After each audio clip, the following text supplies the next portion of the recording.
إن الذين كفروا ينادون لمقت الله أكبر من مقتكم أنفسكم إذ تدعون إلى الإيمان فتكفرون قالوا ربنا أمتنا اثنتين وأحييتنا اثنتين فاعترفنا بذنوبنا فهل إلى خروج من سبيل ذلكم بأنه إذا دعي الله وحده كفرتم وإن يشرك به تؤمنون فالحكم لله العلي الكبير هو الذي يريكم آياته وينزل لكم من السماء رزقا وما يتذكر إلا من ينيب فادعوا الله مخلصين له الدين ولو كره الكافرون في الدرجات ذو العرش يلقي الروح من أمره إلى من يشاء من عباده لينذر يوم التلاق يوم هم بارزون لا يخفى على الله منهم شيء لمن الملك اليوم لله الواحد القهار اليوم تجزى كل نفس بما كسبت لا ظلم اليوم إن الله سريع الحساب وأنذرهم يوم الآزفة إذ القلوب لدى الحناجر كاظمين ما للظالمين من حميم ولا شفيع يطاع يعلم خائنة الأعين وما تخفي الصدور والله يقضي بالحق والذين يدعون من دونه لا يقضون بشيء إن الله هو السميع البصير إن الذين كفروا ينادون لمقت الله أكبر من مقتكم أنفسكم إذ تدعون إلى الإيمان فتكفرون إن الذين كفروا بے شک جن لوگوں نے کفر کیا ینادون وہ پکارے جائیں گے لمقت اللہ البتہ اللہ کا بیدار ہونا اکبر بڑا من سے مقتکم تمہارا بیدار ہونا انفسکم اپنے تئیں اس جب تدعون تم بلائے جاتے تھے الی الایمان ایمان کی طرف فتکفرون تو تم کفر کرتے تھے جو لوگ منکر ہیں ان کو پکار کر کہیں گے اللہ بیدار ہوتا تھا زیادہ اس سے جو تم بیدار ہوئے ہو جو اپنی جی سے جس وقت تم کو بلاتے تھے یقین لانے کو پھر تم منکر ہوئے ہوتے تھے یہ قیامت کے دن کہیں گے۔ حضرت شاہ صاحب لکھتے ہیں یعنی آج تم اپنے نفس سے بیزار ہو اور اپنے جی کو پھٹکارتے ہو، دنیا میں جب کفر کرتے تھے اس وقت اللہ اس سے زیادہ تم کو پھٹکارتا تھا اور تمہاری حرکات سے بیزار تھا، اسی کا بدلہ آج پاؤ گے۔ اور بعض مفسرین نے مقتی کا زمانہ ایک مراد لے کر یوں معنی کیے ہیں کہ تم کو دنیا میں بار بار ایمان کی طرف بلایا جاتا تھا اور تم بار بار کفر کرتے تھے، آج اس کی سزا بھگتنے کے وقت جس قدر تم اپنی جانوں سے بیزار ہو رہے ہو اللہ اس سے زیادہ تم سے بیزار ہے۔ قالوا ربنا متنا اثنتين وأحييتنا اثنتين فاعترفنا بذنوبنا فهل إلى خروج من سبيل قالوا وہ کہیں گے ربنا اے ہمارے رب امتنا اثنتين تو نے ہمیں مردہ رکھا دو بار وأحييتنا اور زندگی بخشی ہمیں اثنتين دو بار فاعترفنا پس ہم نے اعتراف کر لیا بذنوبنا اپنے گناہوں کا فعل تو کیا إلى خروج طرف نکلنا من سبیل کوئی سبیل بولیں گے اے رب ہمارے تو موت دے چکا ہم کو دو بار اور زندگی دے چکا دو بار، اب ہم قائل ہوئے اپنے گناہوں کے پھر اب بھی ہے نکلنے کو کوئی راہ۔ حضرت شاہ صاحب لکھتے ہیں پہلے مٹی تھے یا نطفہ تو مردے ہی تھے، پھر جان پڑی تو زندہ ہوئے، پھر مرے پھر زندہ کر کے اٹھائے گئے، یہ ہیں دو موتیں اور دو حیاتیں۔ قال تعالیٰ کیف تکفرون باللہ وکنتم امواتا فاحیاکم ثم یمیتکم ثم یحییکم ثم الیہ ترجعون، سورۃ نمبر 2 سورۃ البقرہ آیت نمبر 28۔ وقیل غیر ذالک والا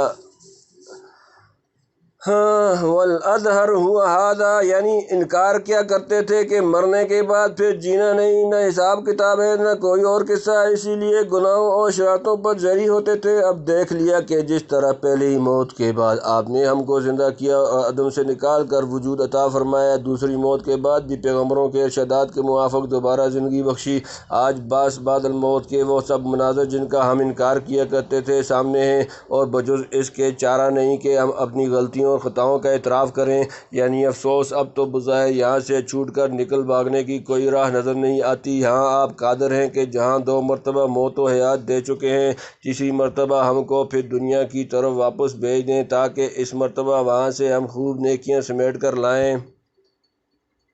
ذالکم بأنہ اذا دعی اللہ وحدہ کفرتم وإن یشرک بہ تؤمنون فالحکم للہ العلی الکبیر۔ ذالکم یہ تم پر بأنہ اس لیے کہ اذا جب دعی اللہ پکارا جاتا اللہ وحدہ واحد کفرتم تم کفر کرتے وإن اور اگر یشرک بہ اس کا شریک کیا جاتا تؤمنون تم مان لیتے فالحکم للہ پس حکم اللہ کے لیے العلی بلند الکبیر بڑا۔ یہ تم پر اس واسطے ہے کہ جب کسی نے پکارا اللہ کو اکیلا تو تم منکر ہوتے ہو، جب اس کے ساتھ پکارتے شریک کو تو تم یقین لانے لگتے۔ اب حکم وہی جو کرے اللہ سب سے اوپر بڑا، یعنی بے شک اب دنیا کی طرف واپس کیے جانے کی کوئی صورت نہیں، اب تو تم کو اپنے اعمال سابقہ کا خمیازہ بھگتنا ہے۔ تمہارے متعلق ہلاکت ابدی کا یہ فیصلہ اس لیے ہوا ہے کہ تم نے اکیلے سچے خدا کی پکار پر کبھی کان نہ دھرا، ہمیشہ اس کا یا اس کی وحدانیت کا انکار ہی کرتے رہے۔ ہاں کسی جھوٹے خدا کی طرف بلائے گئے تو فوراً آمنا وصدقنا کہہ کر اس کے پیچھے ہو لیے۔ اس سے تمہارے خو اور طبیعت کی افتاد کا اندازہ ہو سکتا ہے کہ اگر 1000 مرتبہ بھی واپس کیا جائے پھر وہی کفر و شرک کما کر لاؤ گے۔ بس آج تمہارے جرم کی ٹھیک سزا یہی حبس دوام ہے جو اس بڑے زبردست خدا کی عدالت عالیہ سے جاری کی گئی، جس کا کہیں آگے مرافع اپیل نہیں، اس سے چھوٹنے کی تمنا عبث ہے۔ هو الذي يريكم آياته وينزل لكم من السماء رزقا وما يتذكر إلا من ينيب۔ هو الذي وہ جو کہ یریکم تمہیں دکھاتا ہے آیاتہ اپنی نشانی، وینزل اور اتارتا ہے لکم تمہارے لیے من السماء آسمانوں سے رزقا رزق، وما اور نہیں یتذکر نصیحت قبول کرتا الا سوائے من جو ینیب رجوع کرتا ہے، وہی ہے تم کو دکھلاتا ہے اپنی نشانی اور اتارتا ہے تمہارے واسطے آسمان سے روزی اور سوچ وہی کرے جو رجوع رہتا ہو، یعنی اس کی عظمت و وحدانیت کی نشانی ہر چیز میں ظاہر ہیں۔ ایک اپنی روزی ہی کے مسئلے کو آدمی سمجھ لے جس کا سامان آسمان سے ہوتا رہتا ہے تو سب کچھ سمجھ میں آ جائے، لیکن جب ادھر رجوع ہی نہ ہو اور غور و فکر سے کام ہی نہ لے تو کیا حق سمجھ حاصل ہو سکتی ہے؟ فادعوا اللہ مخلصین لہ الدین ولو کرہ الکافرون۔ فادعوا پس پکارو اللہ کو مخلصین خالص کرتے ہوئے لہو اس کے لیے الدین عبادت ولو خواہ کرہ برا مانے الکافرین کافر جمع سو پکارو اللہ کو خالص کر اس کے واسطے بندگی اور پڑے برا مانے منکر۔ وہی ہے اونچے درجوں والا مالک عرش کا، اتارتا ہے بیعت کی بات اپنے حکم سے جس پر چاہے، یعنی بندوں کو چاہیے سمجھ سے کام لیں اور ایک خدا کی طرف رجوع ہو کر اسی کو پکاریں، اس کی بندگی میں کسی کو شریک نہ کریں۔ بے شک محض بندوں کے اس معاہدانہ طرز عمل سے کافر و مشرک ناک بھوئیں چڑھائیں گے کہ سارے دیوتا اڑا کر صرف ایک ہی خدا رہنے دیا گیا، مگر پکا مواخذ وہی ہے جو مشرکین کے مجمع میں توحید کا نعرہ بلند کرے اور ان کے برے ماننے کی اصلاً پرواہ نہ کرے۔ رفیع الدرجات ذو العرش یلقی الروح من امرہ علی من یشاء من عبادہ لینذر یوم التلاق۔ رفیع بلند الدرجات درجے ذو العرش عرش کا مالک یلقی وہ ڈالتا ہے الروح روح من امرہ اپنے حکم سے علی من جس پر یشاء وہ چاہتا ہے من عبادہ اپنے بندوں میں سے لینذر تاکہ وہ ڈرائے یوم التلاق ملاقات قیامت کا دن اپنے بندوں میں تاکہ وہ ڈرائے ملاقات کے دن سے۔ بیعت کی بات سے وہی مراد ہے جو اول انبیاء علیہ السلام پر اترتی ہے اور ان کے ذریعے سے دوسرے بندوں کو پہنچ جاتی ہے، چنانچہ قیامت تک اسی طرح پہنچتی رہے گی، یعنی جس دن تمام اولین و آخرین مل کر اللہ تعالیٰ کی پیشی میں حاضر ہوں گے اور ہر ایک شخص اپنے اچھے یا برے عمل سے ملاقات کرے گا۔ یوم هم بارزون لا يخفى على الله منهم شيء لمن الملك اليوم لله الواحد القهار۔ یوم جس دن ہم بارزون وہ ظاہر ہوں گے، لا يخفى نہ پوشیدہ ہوگی علی اللہ اللہ پر منہم ان سے کی شیء کوئی شے لمن کس کے لیے الملک بادشاہت اليوم آج للہ اللہ کے لیے الواحد واحد القہار زبردست۔ جس دن وہ لوگ نکل کھڑے ہوں گے چھپی نہ رہے گی اللہ پر ان کی کوئی چیز کس کا راج ہے۔ اس دن اللہ کا جو کیلا ہے دباؤ والا، یعنی قبروں سے نکل کر ایک کھلے کف دست میدان میں حاضر ہوں گے جہاں کوئی آڑ بھاڑ حائل نہ ہوگا، یعنی خوب سمجھ لو اس حاکم اعلیٰ کے دربار میں حاضر ہونا ہے جس پر تمہاری کوئی حالت پوشیدہ نہیں، سب ظاہر باطن احوال کھول کر رکھ دیے جائیں گے، یعنی اس دن تمام وسائل حجب حجاب اٹھ جائیں گے، ظاہری اور مجازی رنگ میں بھی کسی کی بادشاہت نہ رہے گی، اسی اکیلے شہنشاہ مطلق کا راج ہوگا جس کے آگے ہر ایک طاقت دبی ہوئی ہے۔ اليوم تجزى كل نفس بما كسبت لا ظلم اليوم ان اللہ سریع الحساب۔ اليوم آج تجزا بدلہ دیا جائے گا، کل نفس بما ہر شخص وہ جو کسبت اس نے کمایا اعمال، لا ظلم نہیں ظلم، اليوم آج، ان اللہ سریع بے شک اللہ جلد، الحساب حساب لینے والا، آج بدلہ ملے گا ہر جی کو جیسا اس نے کمایا، بالکل ظلم نہیں، آج بے شک اللہ جلد لینے والا ہے حساب۔ وَأَنذِرْهُمْ يَوْمَ الْآزِفَةِ إِذِ الْقُلُوبُ لَدَى الْحَنَاجِرِ كَاظِمِينَ مَا لِلظَّالِمِينَ مِنْ حَمِيمٍ وَلَا شَفِيعٍ يُطَاعُ۔ وَأَنذِرْهُمْ اور انہیں ڈرائیں، یوم الآزفۃ قریب آنے والا روز، اذ القلوب جب دل، جمع لدى الحناجر گلوں کے نزدیک، کاظمین غم سے بھرے ہوئے، ما للظالمین نہیں ظالموں کے لیے، من حمیم سے کوئی دوست، ولا اور نہ شفیع کوئی سفارش کرنے والا، یطاع جس کی بات مانی جائے، اور خبر سنا دے ان کو اس نزدیک آنے والے دن کی جس وقت دل پہنچیں گے گلوں کو تو وہ دبا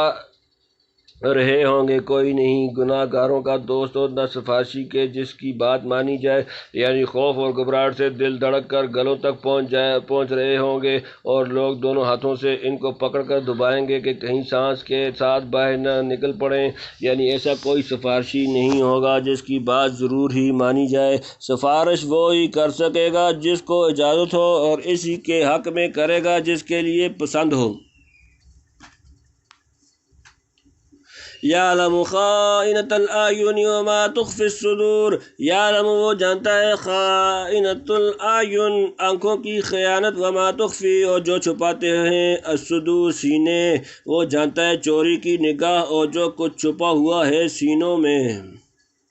واللہ یقضی بالحق والذین یدعون من دونہ لا یقضون بشیء ان اللہ هو السمیع البصیر۔ واللہ اللہ یقضی فیصلہ کرتا ہے، بالحق کی حق کے ساتھ، والذین جو لوگ یدعون پکارتے ہیں، من دونہ اس کے سوا، لا یقضون نہیں فیصلے کرتے، بشیء کچھ بھی، ان اللہ بے شک اللہ ہوا وہ، السمیع سننے والا، البصیر دیکھنے والا، اور اللہ فیصلہ کرتا ہے انصاف سے، اور جن کو پکارتے ہیں اس کے سوا نہیں فیصلہ کرتے کچھ بھی، بے شک اللہ جو ہے وہی ہے سننے والا دیکھنے والا، یعنی مخلوق سے نظر بچا کر چوری چھپے سے کسی پر نگاہ ڈالی، یا کن اکھیوں سے دیکھا، یا دل میں کچھ نیت کی، یا کسی بات کا ارادہ یا خیال آیا، ان میں سے ہر چیز کو اللہ جانتا ہے اور فیصلہ انصاف سے کرتا ہے، یعنی فیصلہ کرنا اس کا کام ہو سکتا ہے جو سننے اور جاننے والا ہو۔ بھلا یہ پتھر کی بے جان مورتیں جنہیں تم خدا کہہ کر پکارتے ہو کیا حق